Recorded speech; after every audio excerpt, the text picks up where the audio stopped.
Hola, nos encontramos en la sala de música de Uniandinos.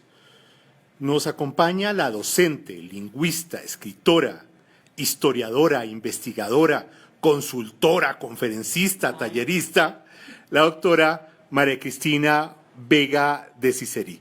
María Cristina, ¿cómo vas? Muy bien, afortunadamente. Buenas tardes, Hernando. Es un placer estar aquí contigo. No, el placer claramente es todo nuestro. Bueno, la doctora María Cristina estudió Filosofía y Letras, con énfasis en Historia y Lingüística en la Universidad de los Andes. Estudió Relaciones Internacionales en la Jorge Tadeo Lozano e hizo un posgrado en Lingüística Comparada en París. ¿Qué lingüística comparada, maestra? Lo que pasa es que la lingüística es la disciplina que analiza las características de la lengua. Cuando se habla de lingüística comparada, pues hay que hacer una comparación entre las lenguas. O sea, las lenguas romances, las lenguas nórdicas, las lenguas derivadas de sánscrito, las lenguas antiguas, las lenguas nativas, etc. ¿Cuál es la similitud entre filología etimología?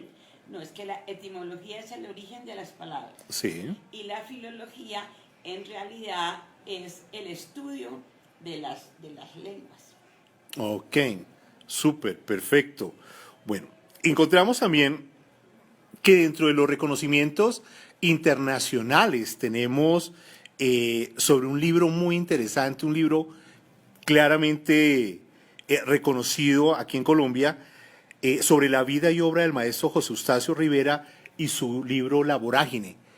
¿Qué nos inspiró en ese libro? ¿Por qué ese libro? A ver, en realidad, y tengo que recordar a Eduardo Camacho Guisado, que murió en estos días, fue profesor nuestro de literatura, y yo me iba a ir para España y había hecho un trabajo pequeñito sobre la vorágine, y en el momento cuando me fui a graduar, pues tuve que graduarme con mucha rapidez, y entonces él me dijo, tú tienes un trabajo que te puede servir, amplíalo. Y entonces así amplié todo lo relacionado con Rivera, y de ahí salió la tesis de Rivera. En realidad, la tesis comprende primero la biografía del autor, la biografía del autor, su temperamento, su característica de luchador por causas perdidas.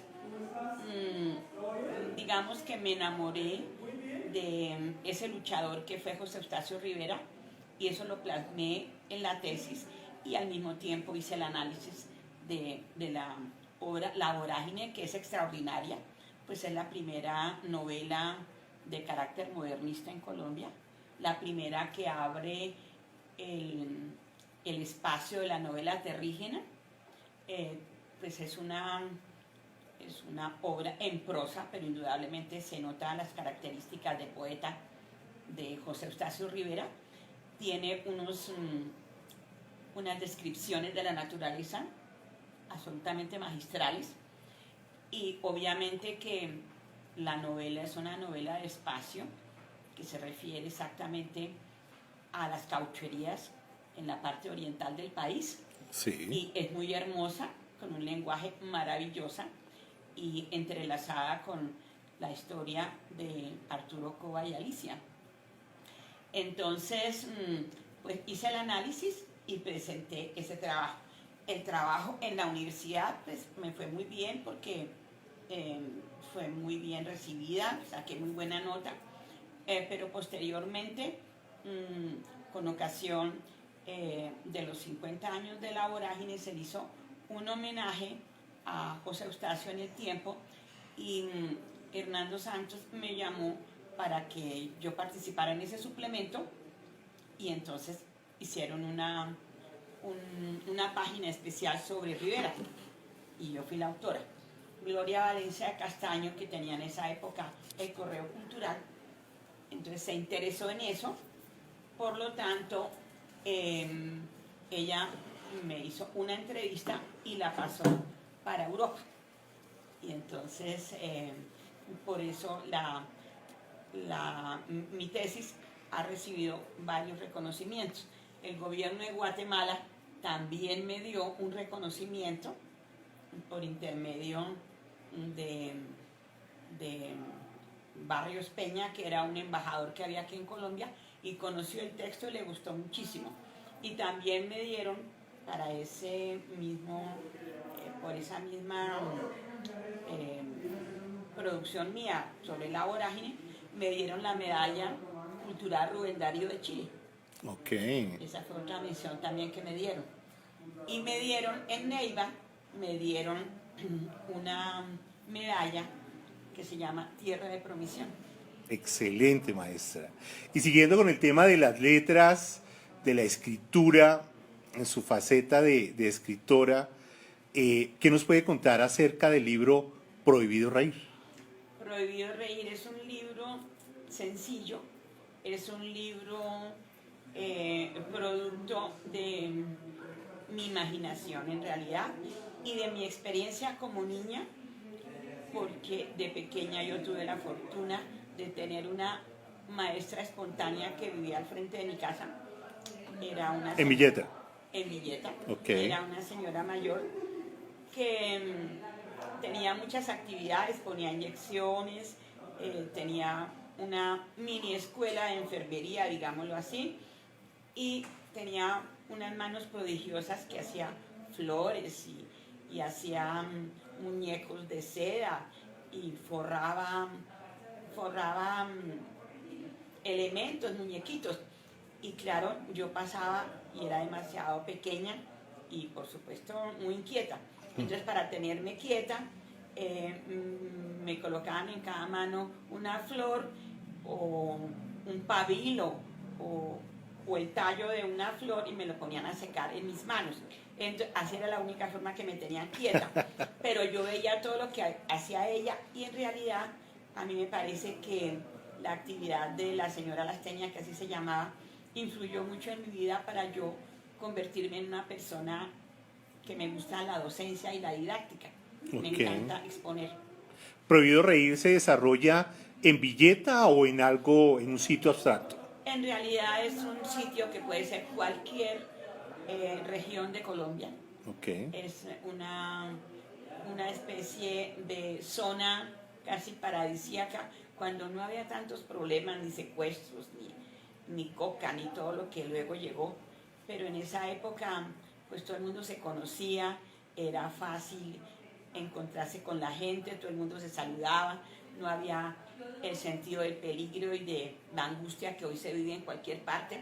Entonces eso es lo que plasmo en el libro y muestro cómo una familia humilde y sencilla había inculcado en sus hijos el amor por el país, el amor por nuestras costumbres, el amor al trabajo y sobre todo el amor a la familia. Gracias.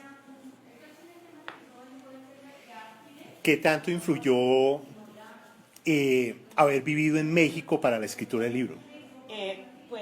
En realidad yo estuve en México, estaba en varias oportunidades y me ha gustado mucho su literatura. Y pues ellos tienen unos narradores extraordinarios como Rulfo. Y pues yo sí creo, como he leído tanto la literatura mexicana, Octavio Paz, bueno, todo, yo he leído a mucho mexicano, entre poetas y prosistas. Indudablemente, aunque uno diga que no está imitando a alguien, sin duda algo le queda a uno. Total. Entonces, por lo menos una especie de apertura hacia, una especie de condición o actitud a ciertas cosas. Si uno mira en la literatura mexicana, predomina todo lo que tenga que ver con enseñar. La enseñanza en todos ellos es básica. La mayoría de los autores mexicanos han sido todos magníficos docentes. Y a uno se le pega alguna cosa, ¿no? Excelente. Maestra, un tratado con el cual se le reconoce mucho fue la historia del Titanic, pero no sobre qué tan grande es, cuál es el material, a qué hora se golpeó, cuánto duró, sino la visión humanista que usted trató sobre el hundimiento del Titanic. Pues lo que pasa es que cuando yo gané el premio del Titanic y viendo todos los libros de Titanic, se pueden hacer bibliotecas completas, hay enciclopedias completas sobre el Titanic y la mayoría pues están analizando la fuerza del choque, las dimensiones del iceberg, todas las características técnicas del barco, todas las habilidades que tenía, toda la parte tecnológica, de lo cual yo carezco porque yo no soy ingeniera. Entonces yo no podía hacer un análisis del Titanic sino mediante el dolor. Y en eso sí más o menos puedo yo, no digo que tener un pleno dominio, pero sí un acercamiento porque conozco el dolor de la tragedia griega, conozco el sentido de Aristóteles. Entonces, naturalmente que cuando yo gané el concurso, cuando me pidieron una definición de qué entendía yo por la tragedia del Titanic, yo conceptué que era una versión moderna de la tragedia griega, porque lo primero que se me ocurrió era que, como en la tragedia griega, el escenario de la catástrofe era lo más fino del mundo, el barco. Okay. En la noche, fue en abril, la segunda semana de abril, y lo más impresionante para mí fue haber encontrado que la tragedia griega tiene más o menos un tiempo entre 2 a máximo 3 horas, y la tragedia del Titanic desde el momento del golpe hasta el hundimiento es 2 horas 40. Entonces, en ese momento fue que se hundió el Titanic, después sí, de... en 2:40. Ok. 2:40, sí. Bueno, ¿y cuál es la visión humanista? ¿Qué podemos contar desde esa visión humanista de ese hundimiento? Bueno, el Titanic para mí me causa, por una parte, adoro el Titanic. Me parece que fue una conquista del ser humano haber podido hacer un barco de esa naturaleza que es casi como algo fuera de serie, o sea, es algo del otro mundo. No hay nada tan lujoso como ese barco. Imaginarse que las cabinas, las cabinas Parior, que eran las más finas, ninguna era igual a otra. Las paredes todas eran diferentes, enchapadas en madreperla. La madera era madera traída de la India, de sándalo, perfumada. O sea, es que el lujo que tuvo el Titanic, si uno lo mira desde el punto de vista de las necesidades del mundo, uno dice que es absurdo, pero indudablemente es el zoom de la belleza, de la hermosura, de la selección, de lo máximo. Eso fue el Titanic. Pero por otra parte hay que ver otras cosas. Por ejemplo, las condiciones de las personas que trabajaron en su construcción. Eso fue muy doloroso. La forma como estaban separadas las 3 clases. Pues la primera y la segunda no tenían tanta diferencia, pero la tercera clase, nomás por el hecho de subir. Cuando subieron los pasajeros de primera y segunda clase, no hubo mucho problema, pero cuando llegó la tercera clase, como ellos eran los que venían del oriente de Europa, las personas que no tenían suficiente capacidad económica, entonces a ellos los hicieron desnudar, buscándole chinches, buscándole pulgas, mirando que se bañaran. Sin embargo, qué cosa tan particular, y es que ellos consiguieron en el Titanic tener un lujo que ni siquiera en los otros barcos de la época tenía la primera clase. O sea, la tercera clase del Titanic Sí. tenía mayor lujo que la primera clase de cualquiera de los otros barcos, como por ejemplo de la Cunard. O sea, hay unas diferencias tan abismales. El hecho de que no pudo entrar en apariencia ningún negro, sin embargo vino un haitiano y él fue aceptado que viniera dentro del barco con la condición de que no saliera. Okay. Estaba casado con una joven francesa. Y él muere en el naufragio, pero su hija y su esposa, la esposa estaba embarazada, entonces la esposa sobrevive, la niña sobrevive y el bebé que estaba esperando también. Pero él sí Increíble. murió porque él no salió de su camarote. No le dejan salir No del lo camarote. dejaban salir. Increíble, maestra. Bueno, pues también tenemos un tema muy interesante para discutir con usted. Es el concurso de cuento Ramón de Subiría en su versión número 22 ya. Sí, no, ese fue el año pasado. Bueno, es que ya estamos comenzando, ya en lugar de decir del año pasado, es el año antepasado. Bueno, Ah, caramba, eso fue el sí, año claro. 2017. Sí, ¿Qué es ya esto? tuvimos el 2018 y para este año es el año 24. O sea, Ah, caramba. sí, es que el libro se publica un año Ok. después del concurso. Bueno, la historia de este concurso es una historia muy linda. Pues Ramón de Subiría, Tito para todos nosotros, fue nuestro profesor de literatura y humanidades, fue nuestro rector, fue nuestro decano, fue nuestro profesor, fue nuestro compañero. O sea, el grupo mío tuvo ese honor de tenerlo a él en una forma especial. Y las características de él, que uno no sabe ni siquiera cómo explicar, cómo trascender lo que era Ramón de Subiría para todos nosotros. Cuando salimos de la universidad, después de haber tenido clases con él, él organizó unas tertulias en donde cantábamos con Leonel Parra, él le llamaba el indio, él tocaba muy lindo el tiple, y Ramón de Subiría cantaba muy bello, y él tenía algunas canciones de su autoría. El asunto es que teníamos una relación excelente con él, sus discípulos. Cuando él murió, el dolor fue muy grande para todos nosotros.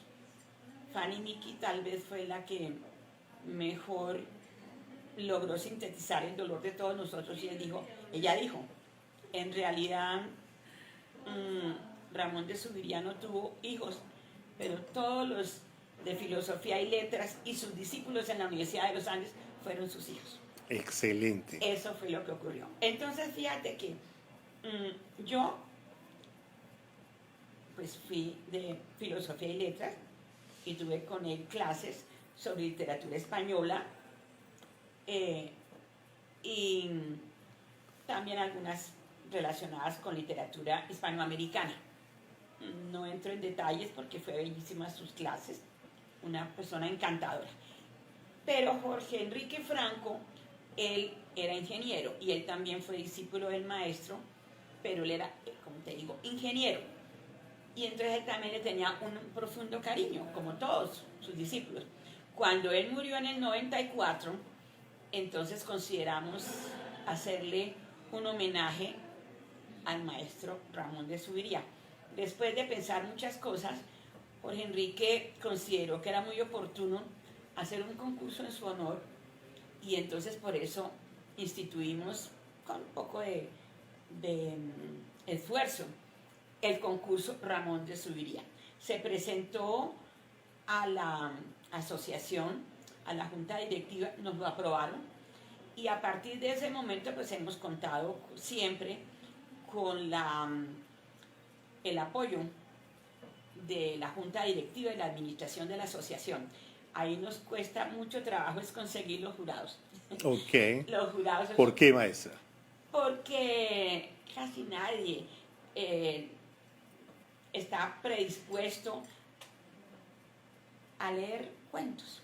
Entonces a mí me toca llamar al uno, llamar al otro, ofrecer, bueno, me toca hacer de todo hasta que consigo mis 3 jurados. Ok. Y esos 3 jurados siempre tienen unos honorarios, no es mucho. Siempre yo les digo que aspiro que mientras se realiza el concurso, pues me gane el baloto y entonces así yo les pueda dar unos honorarios que enaltezcan la labor que hacen con nosotros. Pero a la hora de la verdad, siempre he conseguido unos maravillosos jurados muy cercanos a mí y luego terminan en una amistad maravillosa y, y pues gozamos muchísimo en esas sesiones con ellos mientras van seleccionando los cuentos ganadores. Además, es que leer 160, 130, 150 cuentos, a pesar de que son tan solo 8 hojas máximo. ¿Cuáles son las condiciones del concurso? Las condiciones del concurso, primero que todo, es tema libre. Ok. Luego es un cuento entre 6 y 8 páginas. Ok. ¿Sí? La condición es que sea de la comunidad uniandina extendida, o sea, son egresados de la universidad, su familia, sus hijos, sus suegros, o sea, es la familia extendida, pueden participar los profesores, pero no pueden participar la planta administrativa. De acuerdo. En cambio, sí, los nietos, los sobrinos, los hijos, y bueno, ya hemos logrado después de, ya este año son 25 años de tener el concurso, pues es la actividad cultural más importante que adelanta la asociación y todo el mundo está pendiente de quiénes van a ser los jurados. Hemos tenido unos jurados maravillosos desde Gozaín, miembros de periodistas, Jorge Restrepo, miembros de las academias, políticos, embajadores, personas del exterior. Bueno, nos hemos movido para eso y siempre hemos conseguido. Pero lo más importante, Jairo Aníbal Niño, Juan Gustavo Cobo, pero Jairo Aníbal Niño y Germán Arciniegas también estuvo. Siempre nos dijeron que no cambiáramos las condiciones para que siempre permaneciera. Y así se ha hecho. Entonces, estamos muy contentos con eso. Y la gente se siente contenta de participar y la sorpresa es que los cuentos son muy buenos. Excelente. Los cuentos son muy buenos. Es una especie de acervo cultural de las tendencias de los cuentos. Por ejemplo, a veces la temática es la violencia, la paz, hay tema urbano, hay tema rural, hay tema científico, más o menos, o sea, hay de todo, pero causa admiración de que es una actividad que en la asociación gusta en todos los capítulos, o sea, que encarnan a la hora de la verdad todas las profesiones que se imparten en la Universidad de los Andes. Y siempre son hartas personas que se presentan. 160 cuentos la última vez. Sí, señor. Wow. Sí. Interesante. Hemos tenido, hay algunos momentos que más bajas, hemos tenido 80, 90, 105, pero si miráramos como un término medio es más o menos 100. Excelente. ¿Y para qué fecha se abre el concurso? El concurso ya está, en este momento ya está abierto. Ok. Pero finaliza en septiembre, 30 de septiembre. Todo octubre se da para hacer el análisis y a mediados de noviembre se dan los resultados. Excelente. Con los 10 cuentos ganadores que tienen mención, ganadores y menciones, se elabora un libro que tiene la historia de las versiones anteriores y pues ahí se incluyen y es interesante. Ese es uno, ese es el último, el que tienes ahí. Fabuloso. Es el último que se entregó el año pasado. Excelente. Pero es del concurso del año antepasado, porque el libro sale un año después del concurso. Ah, ok, de acuerdo. Por eso este año es 25. La versión año es 24. 24. Ya se produjo el 23 y este año saldrá el libro 23, pero se produce el concurso 24. Ok, fabuloso. Maestra, un mensaje para que en Colombia leamos más.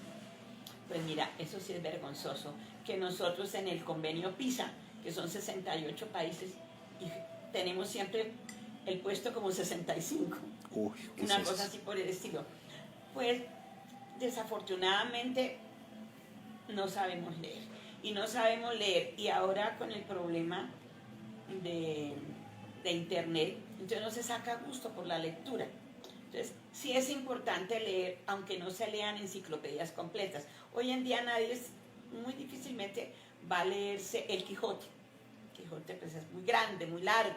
Las obras de Shakespeare, bueno, Crimen y Castigo, La Guerra y la Paz, son obras grandes, pero es una sola. Pero en realidad se tiende a leer las obras sintetizadas. Eso es un error, porque el placer de la lectura es degustarla, ¿no? Degustarla, así como se saborea un buen vino. Total. O se saborea un buen manjar. Entonces, eso pasa con la lectura. Pero fíjese que a pesar del embate de los textos virtuales, el libro texto impreso no ha sido eliminado del todo y no será eliminado, porque el libro tiene, el arte de la lectura tiene algo muy importante, y es que el libro es un amigo. El libro no me gusta, lo dejo a un lado, pero no se pone bravo porque yo no estoy de acuerdo con él. Ok. O sea, es un buen dilectante. Yo no tengo preocupación de decir, lo ofendo si yo no estoy de acuerdo con él. Si me gusta, excelente. Si no me gusta, tampoco. Si lo termino, bien. Si no lo termino, también.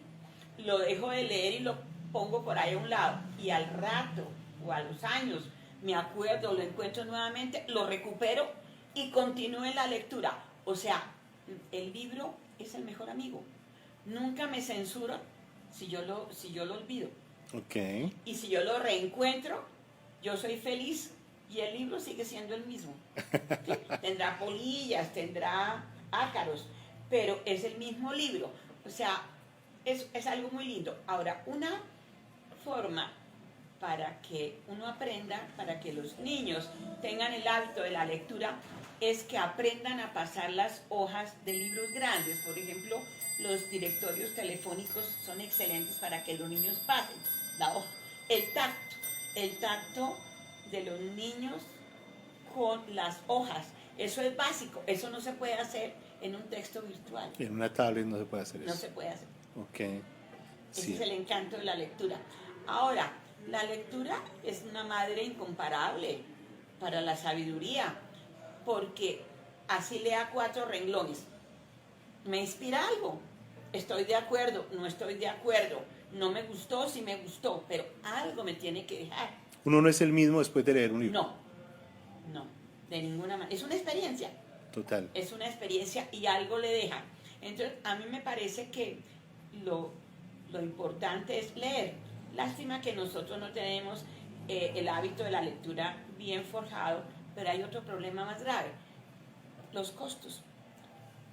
Nuestros textos son demasiado costosos. Si nosotros lográramos unos textos que fueran económicos, la gente sería más proclive a leer. Por ejemplo, yo viendo en el metro de Santiago de Chile, yo veía que todo el mundo entra con un libro y se sienta a leer, cosa que aquí no es así. Aquí en realidad se ha hecho un ensayo con el libro al viento, ¿no? Sí. Y algo deja, o sea, todo lo que se impulse la lectura es excelente. Ahora, en este momento, cuando se hacen los trabajos para graduarse, los trabajos de grado, pues eso de copia y pegue, menos mal que ya se está tratando de Hay unos programas que detectan eso.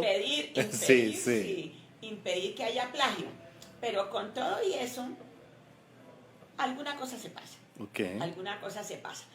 Pero hay que motivar, no que hagan trabajos de 800 hojas, que hagan de 36, pero que se investigue y saquen una buena idea. Total, total. Maestra, ¿cuáles son las tertulias a desarrollar acá en la sala de música de Uniandinos?